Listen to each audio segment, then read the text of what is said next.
नवे टिश्यूज ਜਾਂ पूरे प्लांट्स ग्रो करने हैं इन स्टरलाइज्ड न्यूट्रीएंट मीडियम। स्टरलाइज्ड मतलब ਜਿਹਦੇ ਦੇ ਵਿੱਚ ਕੋਈ ਵੀ ਕੰਟੈਮੀਨੇਸ਼ਨ ਨਾ ਹੋਵੇ, ਫੰਜਾਈ ਬੈਕਟੀਰੀਆ ਕੋਈ ਵੀ ਮਾਈਕਰੋ ਆਰਗੇਨਿਜ਼ਮਸ ਨਾ ਹੋਣ, ਤੇ ਜਿਹੜੀਆਂ ਉਹਦੇ ਬਾਹਰ ਦੀਆਂ ਕੰਡੀਸ਼ਨਸ ਹੁੰਦੀਆਂ ਉਹ ਵੀ ਏਸੈਪਟਿਕ ਮੀਨਸ ਸਾਫ ਸੁਥਰੀਆਂ ਕੀਟਾਣੂ ਰਹਿਤ ਕੰਡੀਸ਼ਨਸ ਦੇ ਵਿੱਚ ਨਵੇਂ ਸੈਲਸ ਟਿਸ਼ੂਜ਼ ਜਾਂ ਆਰਗੇਨਿਜ਼ਮਸ ਪੈਦਾ ਕਰਨੇ। ਇਸ ਟੈਕਨੀਕ ਨੂੰ ਕਿਹਾ ਜਾਂਦਾ ਹੈ ਪਲਾਂਟ ਟਿਸ਼ੂ ਕਲਚਰ। ਇਹ ਟੈਕਨੀਕ ਹੈਬਰਲੈਂਡ ਨੇ ਸਟਾਰਟ ਕੀਤੀ ਸੀ ਇਨ 1902 for the plant tissue culture. ਬੇਟੇ ਐਨੀ ਪਾਰਟ ਆਫ ਦੀ ਪਲਾਂਟ ਜਿਹੜਾ ਹੈਗਾ can be used in the tissue culture. ਕੋਈ ਵੀ ਪਲਾਂਟ ਦਾ ਪਾਰਟ ਆਪਾਂ ਲੈ ਸਕਦੇ ਹਾਂ, ਠੀਕ ਹੈ। ਜਿਹੜਾ ਵੀ ਪਲਾਂਟ ਆਪਾਂ ਯੂਜ਼ ਕਰਾਂਗੇ ਉਹਨੂੰ ਆਪਾਂ ਕਹਿੰਦੇ ਆ explant. It may be a bud, it may be a twig, ਟਾਹਣੀ ਹੋ ਸਕਦੀ ਹੈ, it may be a embryo. But ਬੇਟੇ ਜਨਰਲੀ ਮੋਸਟਲੀ ਜਿਹੜਾ ਹੈਗਾ ਐਪੀਕਲ ਸੈਲਸ ਜਿਹੜੇ ਹੈਗੇ ਆ ਲਏ ਜਾਂਦੇ ਆ। ਐਪੀਕਲ ਸੈਲਸ ਜਿਹੜੇ ਟਿਪ ਤੇ ਪਏ ਆ, ਰੂਟ ਦੀ, ਲੀਫ ਦੀ ਜਾਂ ਸਟੈਮ ਦੀ ਟਿਪ ਤੇ ਜਿਹੜਾ ਮੈਰੀਸਟਮ ਪਿਆ ਐਪੀਕਲ ਮੈਰੀਸਟਮ, ਉਹ ਵਾਲੇ ਜਿਹੜੇ ਮੇਨਲੀ ਸੈਲਸ ਹੈ ਜਿਹੜੇ ਉਹ ਯੂਜ਼ ਕੀਤੇ ਜਾਂਦੇ। ਫਿਰ ਬੇਟੇ ਜਿਹੜਾ ਟਿਸ਼ੂ ਕਲਚਰ ਹੈ ਇਹ ਪੋਸੀਬਲ ਕਿਉਂ ਹੈ? Because of one property that is called ਦੀ ਟੂਟੀਪੋਟੈਂਸੀ। ਟੂਟੀਪੋਟੈਂਸੀ ਬਿਨਾ ਟਿਸ਼ੂ ਕਲਚਰ ਪ੍ਰੋਗਰਾਮ ਹੈ ਜਿਹੜਾ ਨਹੀਂ ਕੀਤਾ ਜਾ ਸਕਦਾ ਨਾ। What is totipotency? It is a ability of a single cell to grow into a whole plant. ਇੱਕ ਸੈੱਲ ਪੂਰਾ ਨਵਾਂ ਪੌਦਾ ਬਣਾ ਸਕਦਾ ਹੈ। ਇਸ ਪ੍ਰੋਪਰਟੀ ਨੂੰ ਕਿਹਾ ਜਾਂਦਾ ਹੈ ਟੂਟੀਪੋਟੈਂਸੀ। ਤੇ ਇਸ ਜਿਹੜੀ ਇਹ ਪ੍ਰੋਪਰਟੀ ਹੈ ਪਲਾਂਟਸ ਦੀ, ਇਹਨੂੰ ਯੂਜ਼ ਕਰਕੇ ਟਿਸ਼ੂ ਕਲਚਰ ਪ੍ਰੋਗਰਾਮਸ ਕੀਤੇ ਜਾਂਦੇ। ਤਾਂ ਬੇਟੇ the method of growing or producing thousands of plants through tissue culture, tissue culture technique ਲਾ ਕੇ ਹਜ਼ਾਰਾਂ ਜਿਹੜੇ ਪਲਾਂਟਸ ਪੈਦਾ ਕੀਤੇ ਜਾ ਸਕਦੇ ਆ। ਤਾਂ ਇਸ ਟੈਕਨੀਕ ਨੂੰ ਕਹਿੰਦੇ ਆ ਮਾਈਕਰੋ ਪ੍ਰੋਪੇਗੇਸ਼ਨ। ਮਤਲਬ ਪਲਾਂਟਸ ਪੈਦਾ ਕਰਨੇ, ਫਲਦਾਰ ਵੀ ਹੋ ਸਕਦੇ ਆ, ਫੁੱਲਾਂ ਲਈ ਵੀ ਹੋ ਸਕਦੇ ਆ। ਪਲਾਂਟ ਟਿਸ਼ੂ ਕਲਚਰ ਟੈਕਨੀਕ ਨੂੰ ਲਗਾ ਕੇ ਦਿਸ ਵੀ ਕਾਲ ਇਟ ਐਜ਼ ਮਾਈਕਰੋ ਪ੍ਰੋਪੇਗੇਸ਼ਨ। ਉਸ ਤੋਂ ਬਾਅਦ ਬੇਟੇ ਜਦੋਂ ਆਪਾਂ ਇੱਕ ਸੈੱਲ ਲੈਂਦੇ ਹਾਂ ਨਾ, ਉਹ ਸੈੱਲ ਉਸ ਤੋਂ ਬਾਅਦ ਹੌਲੀ ਹੌਲੀ ਗਰੋ ਕਰਦਾ ਹੈ, ਠੀਕ ਹੈ। ਨੰਬਰ ਆਫ ਜਿਹੜੇ ਉਹਦੇ ਸੈਲਸ ਬਣ ਜਾਂਦੇ ਆ, ਉਹਨੂੰ ਆਪਾਂ ਕਹਿੰਦੇ ਆ that group of cells which are undifferentiated and they are irregularly organised. ਉਹਨਾਂ ਦਾ ਇਹਦਾ ਕੋਈ ਵੀ ਆਕਾਰ ਨਹੀਂ ਹੁੰਦਾ।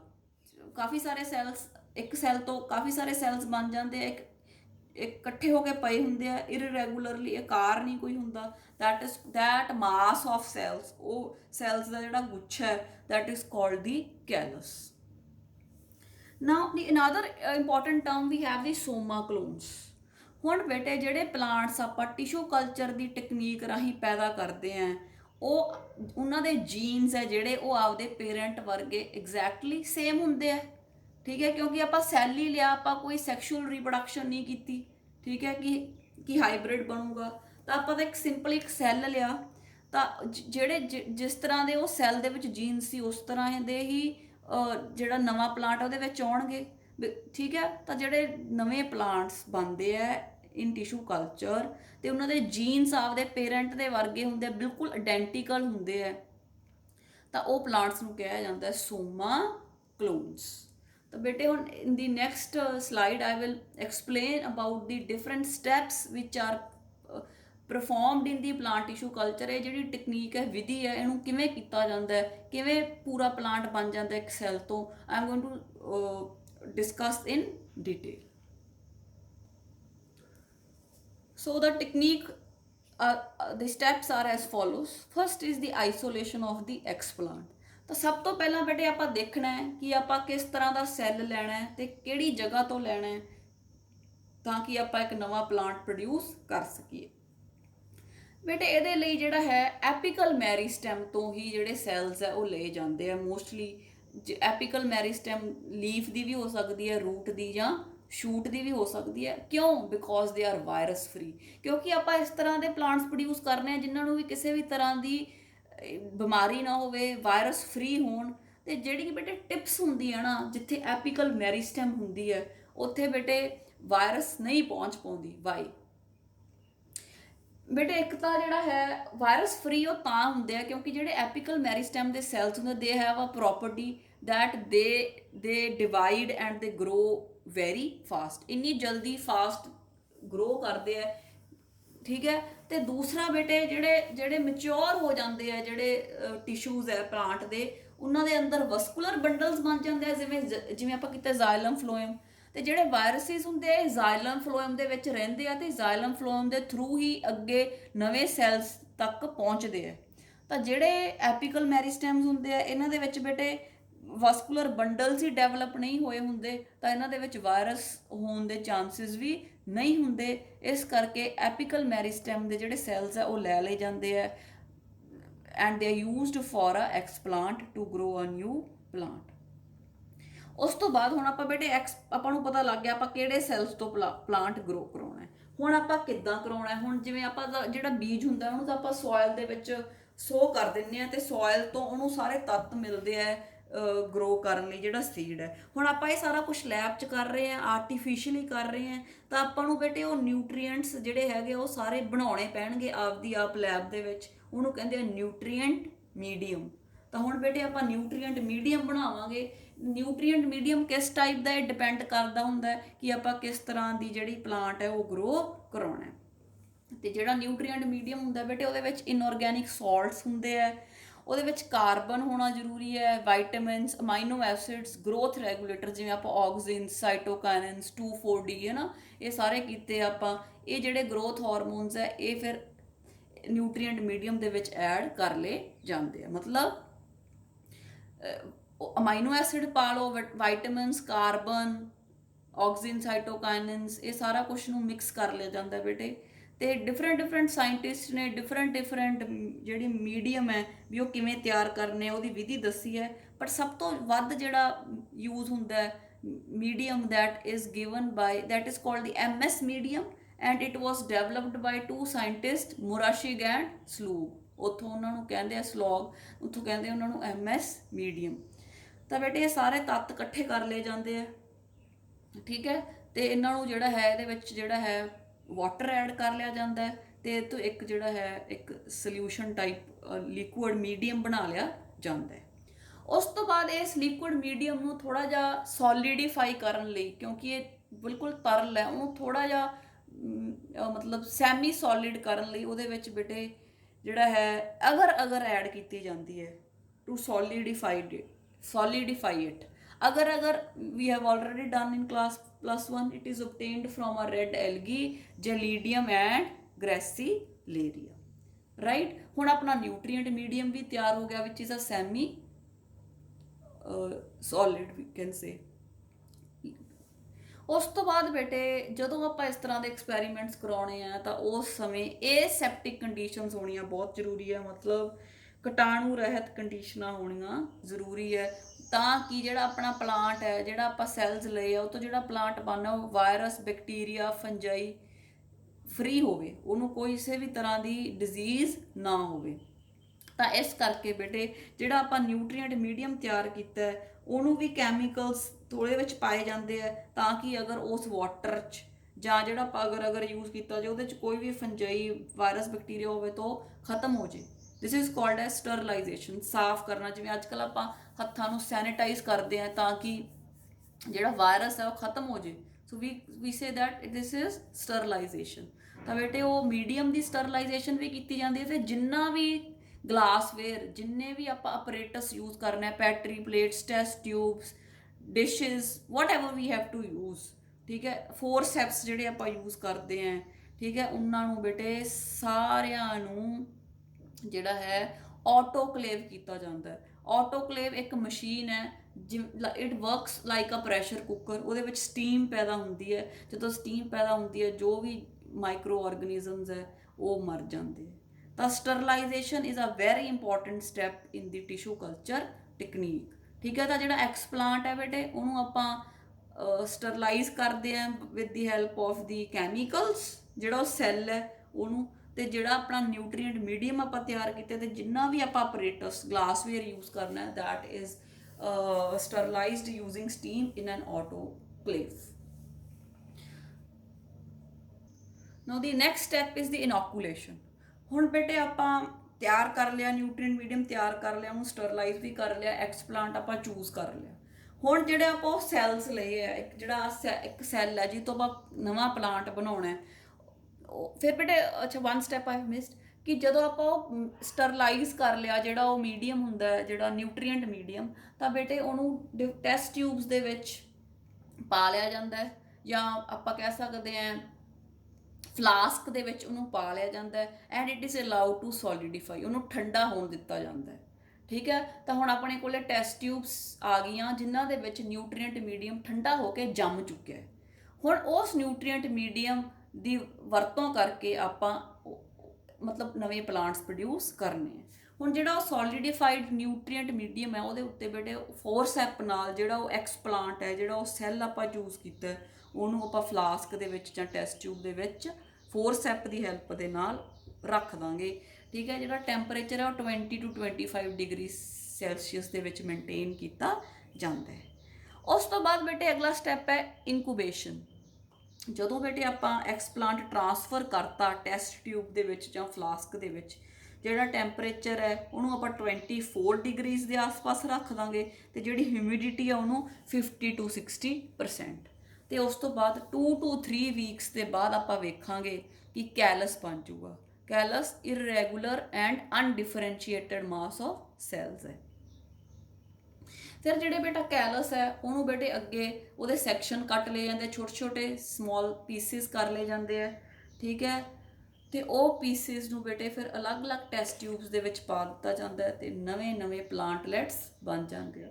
ਤਾਂ ਇੱਕੋ ਸੈੱਲ ਤੋਂ ਬੇਟੇ ਕੈਲਸ ਬਣਾ ਲਿਆ, ਤੇ ਫਿਰ ਉਸ ਕੈਲਸ ਤੋਂ ਕਾਫੀ ਸਾਰੇ ਪਲਾਂਟਲੈਟਸ ਬਣਾ ਲਏ in the lab at the same time. ਹੁਣ ਜਿਹੜੇ ਉਹ ਬੇਟੇ ਪਲਾਂਟਲੈਟਸ ਹੈ ਉਹ ਲੈਬ ਦੀਆਂ ਕੰਡੀਸ਼ਨਸ 'ਚ ਗਰੋ ਕਰ ਰਹੇ ਹੈ। ਹੁਣ ਆਪਾਂ ਉਸ ਤੋਂ ਬਾਅਦ ਉਹਨਾਂ ਨੂੰ ਸੋਇਲ ਦੇ ਵਿੱਚ ਲਾਉਣਾ ਹੈ, ਤੇ ਉਸ ਤੋਂ ਪਹਿਲਾਂ ਆਪਾਂ ਉਹਨਾਂ ਨੂੰ ਤਿਆਰ ਕਰਨਾ ਹੁੰਦਾ ਲੈਬ ਦੇ ਵਿੱਚ ਹੀ, ਤਾਂ ਕਿ ਉਹ ਬਾਹਰ ਦਾ ਇਨਵਾਇਰਨਮੈਂਟ ਹੈ ਜਿਹੜਾ ਉਹਨੂੰ ਸਹਿ ਸਕਣ। This is called as hardening. ਪੱਕੇ ਕਰਨਾ ਉਹਨਾਂ ਨੂੰ ਆਪਾਂ, this is called as hardening. So hardening, ਜਦੋਂ ਹਾਰਡਨਿੰਗ ਕਰਨੀ ਹੁੰਦੀ ਹੈ, ਜਿਹੜੇ ਪਲਾਂਟਲੈਟਸ ਹੁੰਦੇ ਆ, ਛੋਟੇ ਛੋਟੇ ਪਲਾਂਟਸ ਟੈਸਟ ਟਿਊਬ ਦੇ ਵਿੱਚ ਬਣੇ ਹੁੰਦੇ ਆ, ਉਹਨਾਂ ਨੂੰ ਬੇਟੇ ਆਪਾਂ ਲੋ ਲਾਈਟ 'ਚ ਤੇ ਹਾਈ ਹਿਊਮਿਡਿਟੀ 'ਚ ਰੱਖਦੇ ਹਾਂ, ਤਾਂ ਕਿ ਜੇ ਬਾਹਰ ਉਹਨਾਂ ਨੂੰ ਲਾਈਟ ਘੱਟ ਮਿਲੇ, ਇਹ ਨਾ ਹੋਵੇ ਉਹ ਫੋਟੋਸਿੰਥੇਸਿਸ ਹੀ ਨਾ ਕਰ ਸਕਣ, ਜਾਂ ਜ਼ਿਆਦਾ ਹਿਊਮਿਡਿਟੀ 'ਚ ਉਹ ਖਤਮ ਹੀ ਹੋ ਜਾਣ, ਤਾਂ ਆਪਾਂ ਉਹਨਾਂ ਦੀ ਹਾਰਡਨਿੰਗ ਕਰਦੇ ਹਾਂ। ਜਦੋਂ ਹਾਰਡਨਿੰਗ ਹੋ ਜਾਂਦੀ ਹੈ, ਜਦੋਂ ਆਪਾਂ ਨੂੰ ਲੱਗਦਾ ਕਿ ਇਹ ਬਈ ਬਾਹਰਲੀਆਂ ਕੰਡੀਸ਼ਨਸ ਸਹਿ ਸਕਦੇ ਆ, ਹੁਣ ਕਾਬਿਲ ਹੋ ਗਏ ਸਹਿਣ ਦੇ, then we establish them in the field. This is how we start a procedure in the lab, and then finally we get a plant in the field. This is called as plant tissue culture. ਤਾਂ ਇਹਦੀਆਂ applications ਕੀ ਹੈ, ਇਹਦੀ importance ਕੀ ਹੈ, ਇਹਦੇ ਫਾਇਦੇ ਕੀ ਹੈ? ਇਹਦੇ ਨਾਲ ਬੇਟੇ ਰੈਪਿਡ ਮਲਟੀਪਲੀਕੇਸ਼ਨ ਹੋ ਗਈ, ਇੱਕੋ ਸੈੱਲ ਤੋਂ ਕਿੰਨੇ ਪਲਾਂਟਸ ਬਣਾ ਲਏ ਆਪਾਂ ਇੱਕੋ ਸਮੇਂ ਤੇ। ਜਿਹੜੇ ਰੇਅਰ ਪਲਾਂਟਸ ਹੈ ਜਾਂ ਜਿਹੜੇ ਖਤਮ ਹੋ ਰਹੇ ਆ, ਉਹਨਾਂ ਨੂੰ ਆਪਾਂ ਟਿਸ਼ੂ ਕਲਚਰ ਦੇ ਥਰੂ ਉਹਨਾਂ ਦੀ ਪੋਪੂਲੇਸ਼ਨ ਵਧਾ ਸਕਦੇ ਹਾਂ ਸ਼ਾਰਟ ਟਾਈਮ ਦੇ ਵਿੱਚ। ਫਿਰ ਵਾਇਰਸ ਫ੍ਰੀ ਪਲਾਂਟਸ ਓਬਟੇਨ ਕੀਤੇ, ਕਿਉਂਕਿ ਆਪਾਂ ਸਟਰਲਾਈਜੇਸ਼ਨ ਕੀਤੀ, ਪਲੱਸ ਆਪਾਂ ਐਪੀਕਲ ਮੈਰਿਸਟੈਮ ਲਿਆ ਜਿਹੜਾ ਵਾਇਰਸ ਫ੍ਰੀ ਹੁੰਦਾ ਹੈ। ਜੈਨੇਟਿਕ ਇੰਪਰੂਵਮੈਂਟ ਕਰ ਸਕਦੇ ਹਾਂ, seedless plants can be multiplied, and ਜਿਹੜੀ crop ਦੀ improvement can be done by using the tissue culture technique. Next students, we have the various tissue culture techniques.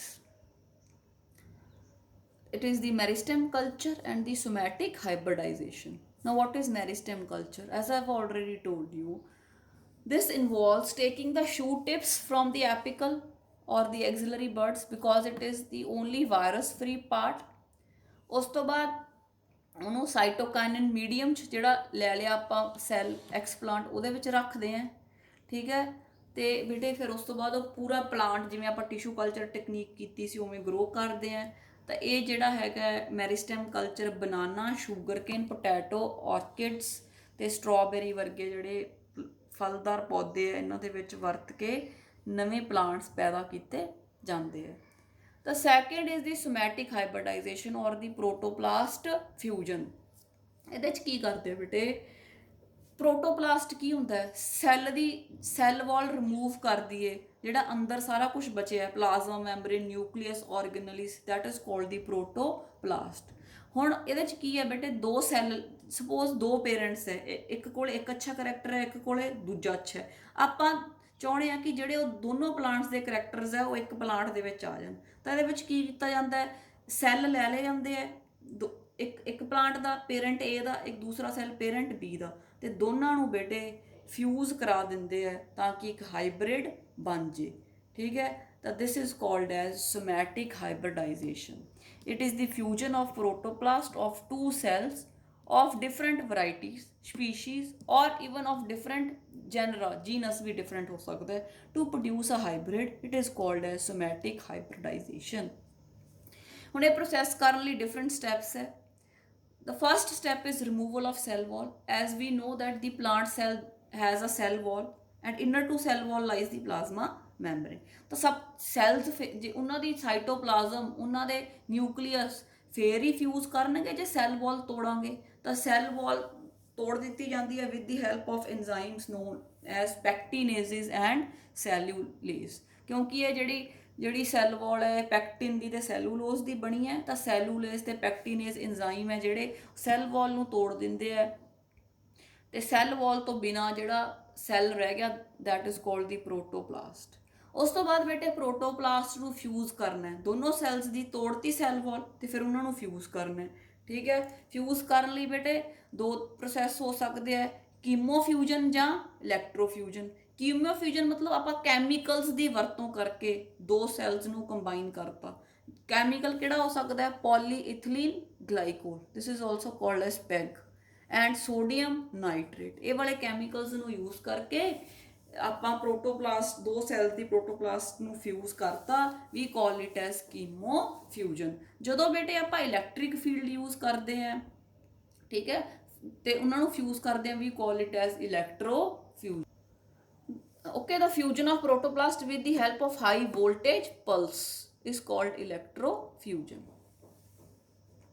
ਉਸ ਤੋਂ ਬਾਅਦ ਬੇਟੇ ਇੱਕ ਹਾਈਬ੍ਰਿਡ ਬਣ ਗਿਆ, ਇੱਕ somatic ਹਾਈਬ੍ਰਿਡ ਬਣ ਗਿਆ, ਕਿਉਂਕਿ ਆਪਾਂ somatic hybridization ਪ੍ਰੋਸੈਸ ਤੋਂ ਬਾਅਦ ਬਣਾਇਆ ਹੈ, ਰਾਈਟ। ਐਂਡ ਇਹਦੇ ਤੋਂ ਫਿਰ ਬੇਟੇ ਅੱਗੇ ਨਵੇਂ ਪਲਾਂਟਸ ਪੈਦਾ ਕੀਤੇ ਜਾ ਸਕਦੇ ਆ। ਤਾਂ ਬੇਟੇ ਇੱਕ ਆਲੂ ਨੂੰ ਤੇ ਟਮਾਟਰ ਨੂੰ ਦੇ ਸੈਲਸ ਨੂੰ ਫਿਊਜ਼ ਕਰਕੇ ਇੱਕ ਨਵਾਂ ਹਾਈਬ੍ਰਿਡ ਬਣਾ ਲਿਆ, ਦੈਟ ਇਜ਼ ਕਾਲਡ ਪੋਮੈਟੋ। ਦੋਨਾਂ ਦੇ ਕਰੈਕਟਰਸ ਆ ਗਏ ਉਹਦੇ 'ਚ, ਪੋਟੈਟੋ ਦੇ ਵੀ ਟੋਮੈਟੋ ਦੇ ਵੀ। ਫਿਰ ਬੇਟੇ ਬ੍ਰਿੰਜਲ, ਬੈਂਗਨ ਦਾ ਤੇ ਟਮਾਟਰ ਦਾ ਇੱਕ ਸਮੈਟਿਕ ਹਾਈਬ੍ਰਿਡ ਬਣਾਇਆ ਦੋਨਾਂ ਦੇ ਸੈਲਸ ਨੂੰ ਪ੍ਰੋਟੋਪਲਾਸਟ ਨੂੰ ਫਿਊਜ਼ ਕਰਕੇ, that is the bomato. So pomato and bomato are the hybrids which are formed as a result of somatic hybridization. Now this is how the somatic hybridization is done. This was parent A, the cell of parent A. This was the cell of parent B. I have shown in the red color is the cell wall. By using PEG, the chemicals, polyethylene glycol, ठीक है, I have removed the cell wall.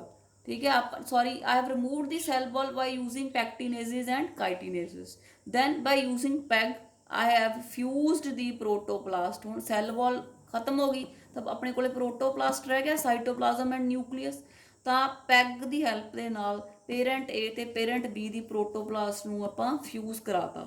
ਪ੍ਰੋਟੋਪਲਾਜ਼ਮ ਪਹਿਲਾਂ cytoplasm fuse ਹੋ ਜਾਂਦੀ ਹੈ, ਫਿਰ nucleus fuse ਹੋ ਜਾਂਦਾ ਹੈ, and I get a somatic hybrid. ਮੇਰੇ ਕੋਲ ਇੱਕ ਸੈੱਲ ਆ ਗਿਆ ਜਿਹਦੇ ਵਿੱਚ ਦੋਨੋਂ ਬਲੂ ਐਂਡ